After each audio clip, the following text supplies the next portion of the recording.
வணக்கம். ஆகாஷ்வாணி புதுச்சேரி செய்திச் சுருக்கம் வாசிப்பவர் வீரமணி.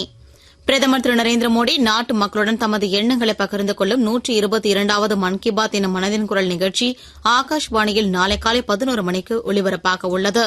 இந்நிகழ்ச்சியை ஆகாஷ்வாணி மற்றும் தூர்தர்ஷனின் அனைத்து அலைவரிசைகளிலும் ஒலிபரப்ப கேட்கலாம். போக்குவரத்து விதியை மீறியதாக தெரியாத எண்களில் இருந்து வரும் குறுஞ்செய்திகளை நம்ப வேண்டாம் என்றும், குறுஞ்செய்தியுடன் வரும் செயலியை பதிவிறக்கம் செய்தால் வங்கிக் கணக்கிலிருந்து பணம் எடுக்கப்பட்டுவிடும். எனவே பொதுமக்கள் விழிப்புடனும் பாதுகாப்புடனும் இணையதளத்தை பயன்படுத்துமாறு காரைக்கால் மாவட்ட சைபர் கிரைம் போலீசார் எச்சரிக்கை விடுத்துள்ளனர். பொன்னேரி கவரப்பேட்டை ரயில் நிலையங்களுக்கு இடையே ரயில் பாதை பராமரிப்பு பணி காரணமாக சென்னை சென்ட்ரல் டு கூடூர் மார்க்கத்தில் இன்று காலை 11:15 மணி முதல் மாலை 3:15 மணி வரை 18 புறநகர் மின்சார ரயில்களின் சேவை ரத்து செய்யப்பட்டுள்ளதாக தெற்கு ரயில்வே அறிவித்துள்ளது.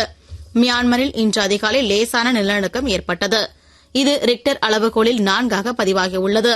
அமெரிக்காவில் உள்ள புகழ்பெற்ற ஹார்வர்டு பல்கலைக்கழகத்தில் வெளிநாட்டு மாணவர்கள் கல்வி பயில அதிபர் டிரம்ப் பிறப்பித்துள்ள தடை உத்தரவுக்கு அந்நாட்டின் நாடாளுமன்ற உறுப்பினர்கள் பலர் எதிர்ப்பு தெரிவித்துள்ளனர். மத்திய மேற்கு மற்றும் அதனை ஒட்டிய வங்கக்கடல் பகுதியில் ஒரு புதிய காற்றழுத்த தாழ்வு பகுதி வரும் 27ஆம் தேதி உருவாக வாய்ப்புள்ளதாகவும், இதன் காரணமாக புதுச்சேரி மற்றும் காரைக்கால் பகுதியில் இடி, மின்னல் மற்றும் பலத்த காற்றுடன் மிதமான மழைக்கு வாய்ப்புள்ளதாக வானிலை ஆய்வு மையம் தெரிவித்துள்ளது.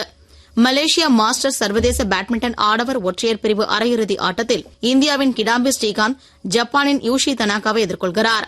இப்போட்டி இந்திய நேரப்படி இன்று காலை 10:10 மணிக்கு நடைபெற உள்ளது.